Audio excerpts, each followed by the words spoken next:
여러분은 어떤 취미를 가지고 계십니까? 제가 가지고 있는 뻔뻔한 취미가 하나 있습니다. 저는 굉장히 뻔뻔한 취미를 하나 갖고 있습니다. 뭔가 하면 자기가 한 설교 듣기입니다. 여러분들은 하실 수 없는 겁니다. 제가 아는 다른 목사님, 전도사님들은 자기가 한 설교 듣는 거를 참 민망해하고 또 못 견뎌 하는데 저는 제가 한 설교를 참 잘 듣습니다. 교회에서 하는 설교 다 녹음하거든요. 저는 그렇게 제가 한 설교 그리고 찬양 인도한 거 종종 듣습니다. 그런데 저만큼 제 설교 듣는 거 좋아하는 사람들이 또 있는데요. 저희 부모님입니다. 제가 명절 때 한 번씩 집에 갈 때마다 제가 설교하고 찬양 인도한 거 부모님한테 들려드렸는데요. 좋으셨는지 제가 갈 때마다 또 달라고 하셔서 명절에 집에 가면 몇 달 동안 설교했던 거 부모님 핸드폰에 저장해 드리곤 했습니다. 그러다가 제가 얼마 전에는 제가 한 설교를 SNS에 올렸습니다. 여러분 잘 모르시는 분도 계시겠지만 그 페이스북하고 카카오 스토리에다가 올렸습니다. 제가 한 설교가 너무 좋아서 다른 사람들이 많이 듣고 은혜 받으면 좋겠다는 생각으로 올린 거는 아니고요. 저 스스로도 새롭게 좀 긴장을 하고 또 멀리 계신 부모님 편하게 설교 들으시라고 제가 SNS에 올렸습니다. 저희 어머니는 저보다 카스를 더 잘하시거든요. 그래서 올렸습니다. 아니나 다를까 제가 설교를 올리고 나서 바로 얼마 후에 어머니께서 제 설교에다 답글을 다셨습니다. 제가 처음 올린 설교였는데 어떤 설교냐면 지난달에 제가 찬양 예배 때 했던 설교입니다. 대답할 필요가 없나이다 라는 제목의 설교 기억하실지 모르겠습니다. 다니엘의 세 친구가 생명의 위협을 받는 상황에서도 우상 숭배하지 않겠다고 그 일에 대해서는 내가 대답할 필요가 없다고 말했다는 그 설교입니다. 세상 속에서 그리스도인으로서의 정체성을 잃지 않기 위해 하나님 한 분만을 바라보고 하나님 한 분만으로 만족하며 살라는 그런 내용의 설교였습니다. 그런데 저희 어머니가 그 설교를 다 들으시고 그 밑에 답글을 다셨는데 이렇게 다셨습니다. 주목사가 설교한 대로 살아야 될 텐데 그렇게 답글을 다셨습니다. 주목사가 설교한 대로 살아야 될 텐데 제가 그 답글을 보고 깜짝 놀랐습니다. 이런 생각이 들었습니다. 아니 엄마는 이런 말을 전화로 하든가 둘이 있을 때 하지 무슨 이런 공개적인 데다가 답글을 달았어.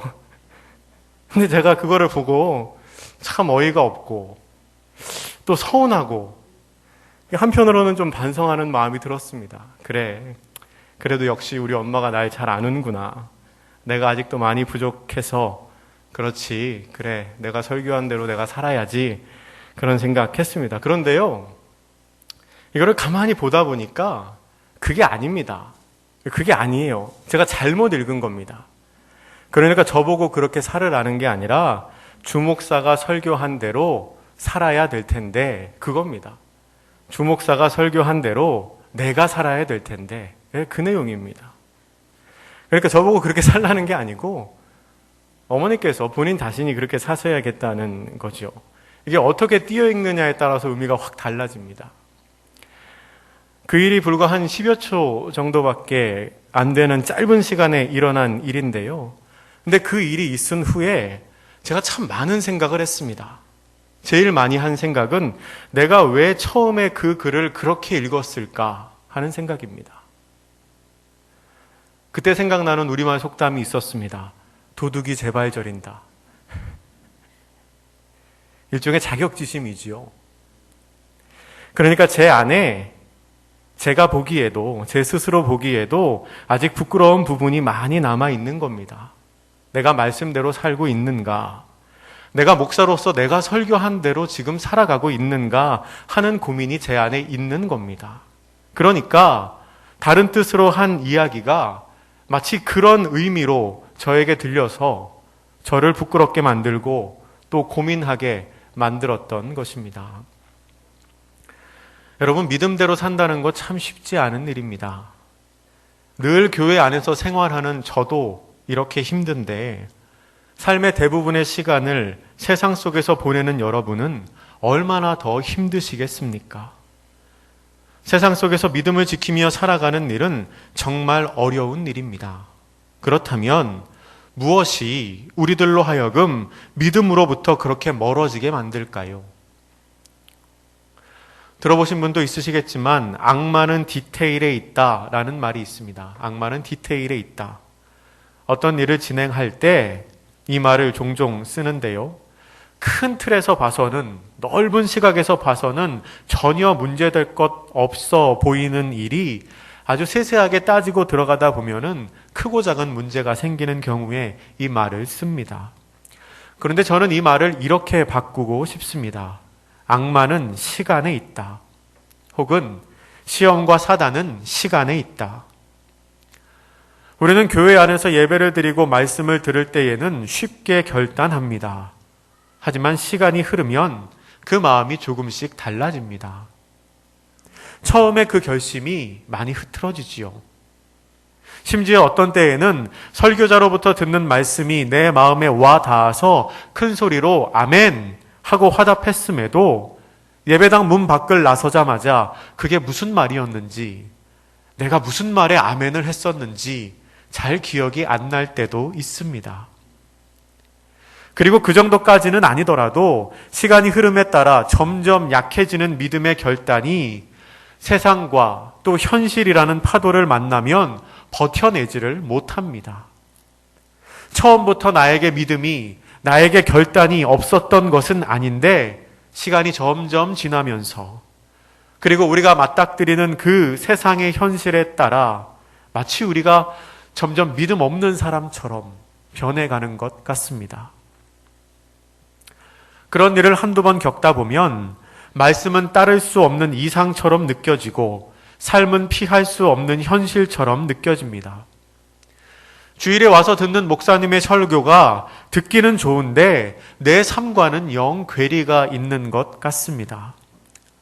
그래서 때로 어떤 신앙인들은 믿음대로 사는 일을 포기하기도 합니다.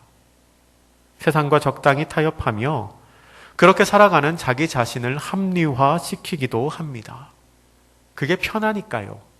그게 마음에 부담이 없으니까요. 그렇다면 정말로 말씀과 믿음은 이룰 수 없는 이상이고 삶은 피할 수 없는 현실일 수밖에 없을까요? 우리의 믿음이 우리의 현실이 될 수는 없을까요? 하나님의 말씀이 우리의 삶이 될 수는 없을까요? 분명히 뭔가 방법이 있을 텐데 우리가 어떻게 해야 믿음으로 살아갈 수 있을까요? 믿음에 대한 고민을 하면서 믿음장이라고 불리는 히브리서 11장을 찾아보았습니다. 그리고 오늘 본문인 1절과 2절 말씀을 읽었습니다. 이 말씀은 우리가 많이 알다 못해서 외우는 말씀입니다. 제가 지난 수요 성경 공부 시간에 보니까 성경 공부에 나오시는 분들 거의 모든 분들이 이 말씀 다 외우고 계시더라고요. 그런데 늘 알고 있던 이 히브리서 11장 1절 말씀을 읽는데 이 말씀이 새롭게 읽혔습니다. 다 읽을 필요도 없습니다. 보자마자 이 말씀의 첫머리가 제 눈에 들어왔습니다. 믿음은 바라는 것들의 실상이요. 이 부분을 읽으면서 왜 우리가 믿음대로 살지 못하는가? 믿음이 도대체 무엇인가에 대해서 새롭게 생각하게 되었습니다. 1절에 나오는 실상이라는 말은 헬라어 원어로 휘포스타시스라고 하는데요. 자신감, 확신, 혹은 본질, 존재라는 뜻입니다. 그런데 그 원어를 대부분의 성경에서는 실상 혹은 실체라고 번역합니다. 실상을 사전에서 찾아보면 실제의 모양이나 상태라고 정의합니다. 그러니까 믿음은 바라는 것이 실제로 나타나는 것이라는 겁니다. 이것은 믿음이 우리가 소망하는 것이나 우리가 보지 못하는 것들을 사실적인 형태나 증거로 드러나도록 하는 기능을 가지고 있다는 뜻입니다. 쉽게 말해서 내가 바라는 것이 실제로 나타나는 게 믿음입니다. 그런데 내가 바라는 게 실제로 나타나는 게 믿음이라면 여기에서 제기되는 아주 중요한 질문이 있습니다. 바로 우리는 과연 무엇을 바라고 있는가 하는 질문입니다. 믿음은 바라는 것이 실제로 일어나는 일인데 그러면 과연 우리는 무엇이 이루어지기를 바라고 있는가? 여러분은 무엇을 바라고 계십니까? 여러분은 무엇을 소망하고 계십니까? 오래된 유머 하나 하겠습니다. 3명의 남자가 배가 좌초돼서 무인도에 갇혔습니다. 며칠 동안 제대로 자지도 먹지도 못했던 그들은 지친 몸으로 모래사장을 걷던 중에 우연히 요술램프를 발견했습니다. 요술램프. 그래서 그 요술램프를 문지르니까 램프의 요정이 나타나더니 이렇게 말합니다. 내가 3가지의 소원을 들어주겠소.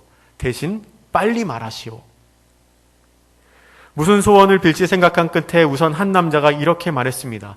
가족들과 함께 집에 있고 싶어요. 그랬더니 그 램프의 요정이 소원을 들어줬습니다. 남자가 갑자기 사라졌습니다. 2번째 남자는 이렇게 말합니다. 친구들과 함께 골프장에 있으면 좋겠어요. 램프의 요정이 소원을 들어줬습니다. 그 남자도 사라졌습니다.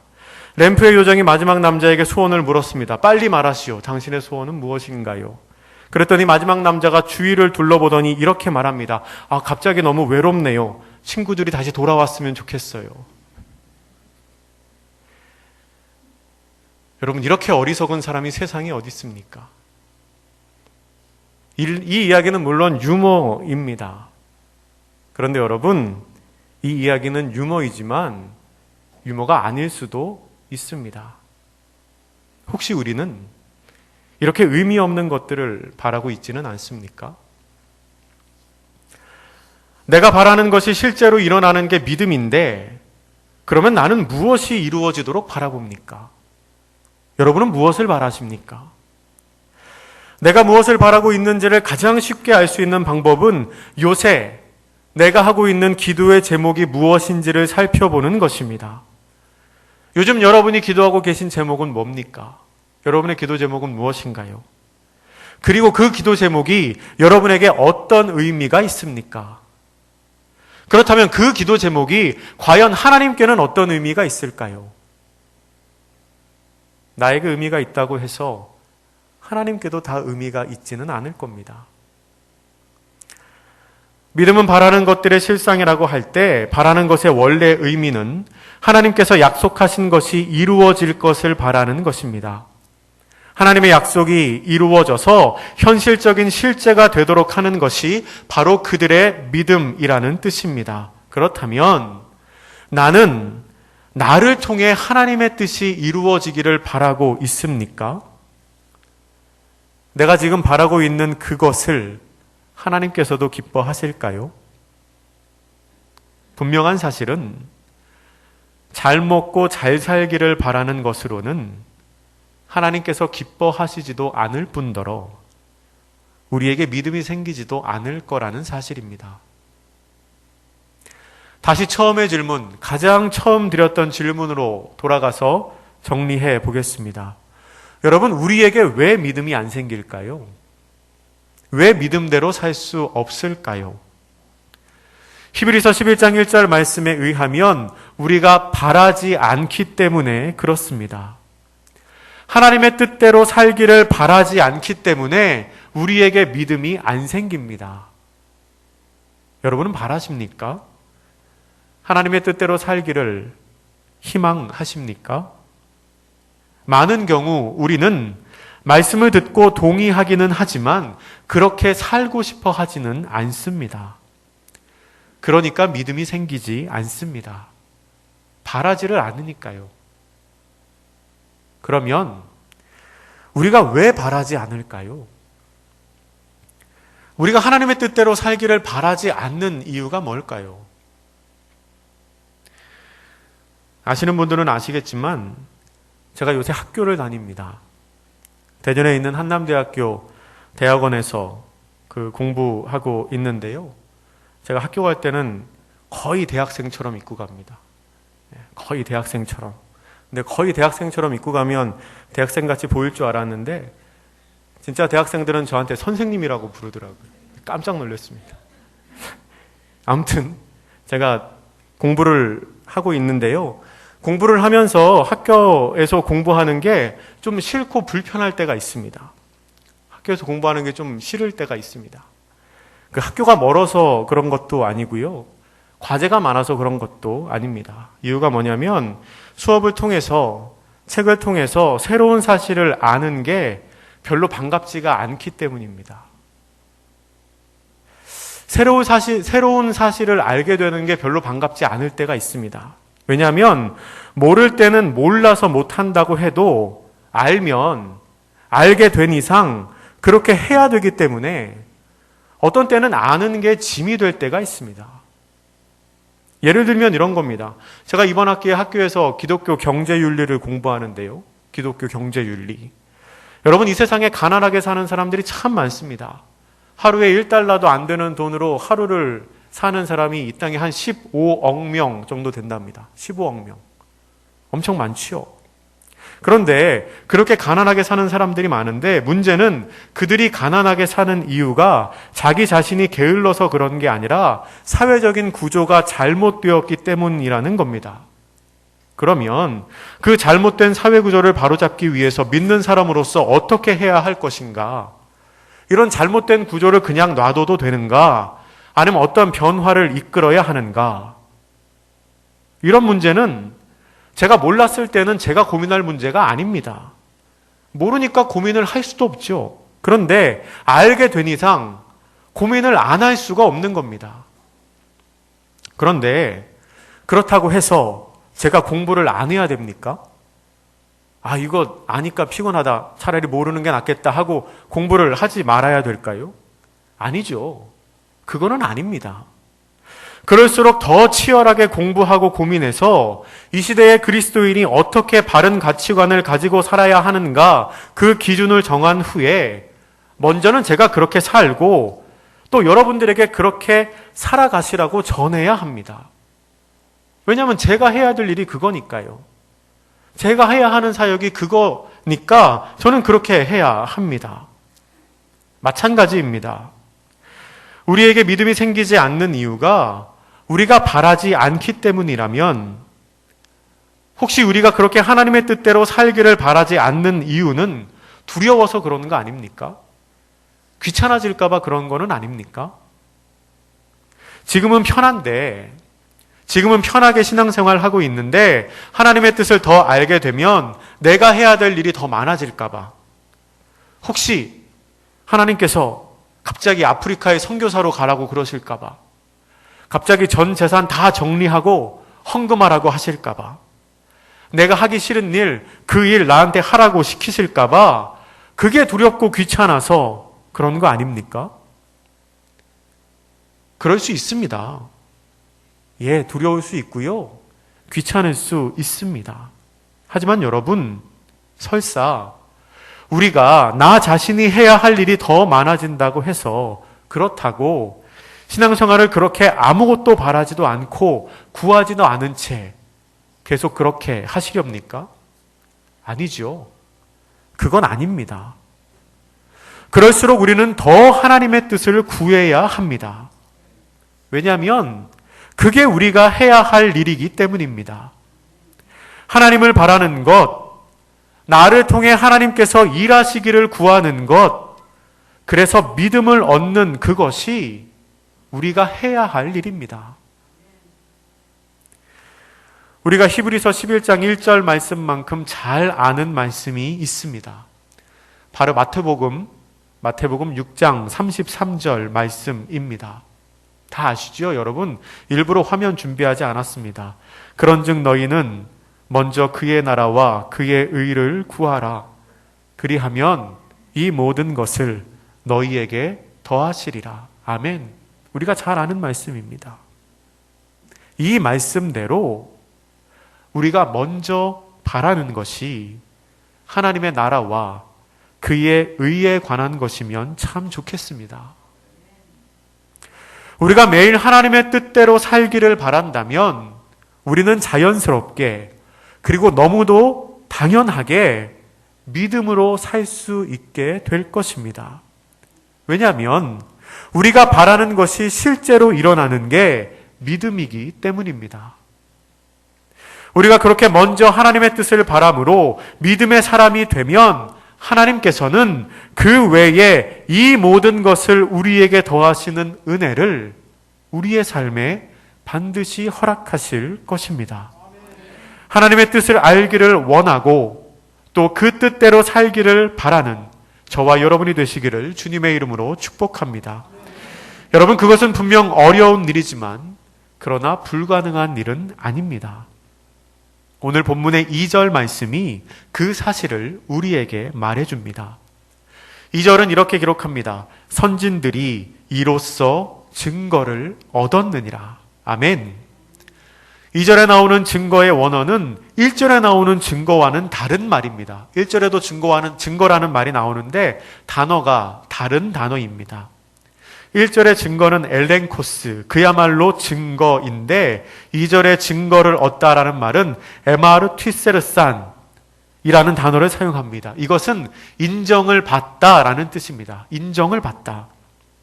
즉 히브리서 11장 4절 이후에 나오는 믿음의 선진들은 그들의 믿음으로 말미암아 하나님으로부터 의로운 자이며 또한 하나님을 기쁘시게 하는 자라고 인정을 받았다는 겁니다. 그러니까 바라는 것을 이루고 보이지 않는 것을 보는 것처럼 믿는 그들의 믿음을 하나님께서 인정하셨다는 겁니다. 이것으로 우리가 알 수 있습니다. 하나님의 뜻을 알고 그 뜻대로 살기를 바람으로 믿음대로 살아가는 일은 여러분 불가능한 게 아닙니다. 이미 그렇게 살아서 하나님으로부터 믿음을 인정받은 사람들이 있습니다. 믿음의 선진들이 그렇게 살았습니다. 에이, 그건 그 사람들이니까 가능하지요 라고 생각하시는 분들이 계실지도 모르지만 그들이 그렇게 했으면 우리도 할 수 있습니다. 여러분, 우리는 더 잘 할 수 있습니다. 우리는 성령 하나님과 동행하는 사람들이 아닙니까? 제가 전에도 한번 말씀드린 카릴 아이들먼이라는 목사님이 쓴 팬인가 제자인가에 나오는 이야기 여러분 기억하십니까? 우리가 천국에 가서 모세, 다윗, 엘리야 같은 믿음의 선진들을 만나 그분들에게 무언가를 질문하려고 하면 그분들은 오히려 우리에게 이렇게 물어보실 것입니다. 우리가 한 일은 별로 중요한 게 아닙니다. 나는 당신에게 궁금합니다. 당신 안에 성령님이 계시다면서요. 성령님이 당신 안에 거하는 느낌은 어떻습니까? 성령님이 당신과 동행하셨다면서요. 나는 그 느낌이 너무나 궁금합니다. 라고 물어볼 겁니다. 왜냐하면 그때는 성령님이 내주하시는 시대가 아니었으니까요. 여러분, 그 사람들이 했으면 성령님과 동행하는 우리는 더 잘할 수 있습니다. 하나님의 뜻대로 구하며 사는 것 결코 불가능한 일이 아닙니다. 사랑하는 성도 여러분, 우리는 믿음으로 살기 위해 의지적으로 하나님의 뜻대로 살기를 바라야 합니다. 물론 힘듭니다. 그러나 포기할 수는 없습니다. 하나님 보시기에 옳은 것을 바라시기를 주님의 이름으로 부탁드립니다. 오늘 본문에서 말하는 믿음은 단순히 이 세상적인 소원이 꼭 이루어질 거라고 확신하는 확신이나 신념을 표현하는 말이 아닙니다. 또한 이 믿음은 무엇을 먹을까, 무엇을 마실까 하는 문제와 관계된 세상적인 소원을 성취하는 수단도 아닙니다. 성경이 말하는 이 믿음은 하나님의 약속을 바라보고 고난과 핍박이 있는 현실의 삶 속에서도 하나님의 뜻을 따라 신실하게 살아가는 것을 의미하는 말입니다. 여러분이 바라시는 대로 하나님께서 이루실 것입니다. 두려워하지 마시고 하나님 앞에 옳은 것을, 하나님 보시기에 좋은 것을 바라고 구하시기를 주님의 이름으로 부탁드립니다. 그리고 그 결과로 나타나는 믿음으로 말미암아 선진들이 그리했던 것처럼 하나님 앞에 믿음으로 인정받는 저와 여러분이 되시기를 주님의 이름으로 축복합니다. 기도하겠습니다. 사랑의 하나님 아버지, 믿음은 바라는 것들의 실상이라고 하신 말씀에 비추어 우리가 그동안 무엇을 바라고 살았는지를 돌아봅니다. 혹시 내가 그동안 바랐던 것이 하나님의 나라와 하나님의 영광을 위한 것이 아니라 내 안위와 내 욕심만을 위한 것이었다면 이 시간 내 모습을 똑바로 보게 하셔서 잘못된 모습을 고칠 수 있는 은혜를 허락하여 주옵소서. 이 자리에 모인 모든 주의 백성들이 하나님 앞에 옳은 것을, 하나님 보시기에 좋은 것을 구하게 하시고 그 결과로 나타나는 믿음으로 말미암아 마지막 때에 주님께 인정받는 성도들이 되게 하옵소서. 감사드리며 예수님의 이름으로 기도드립니다. 아멘.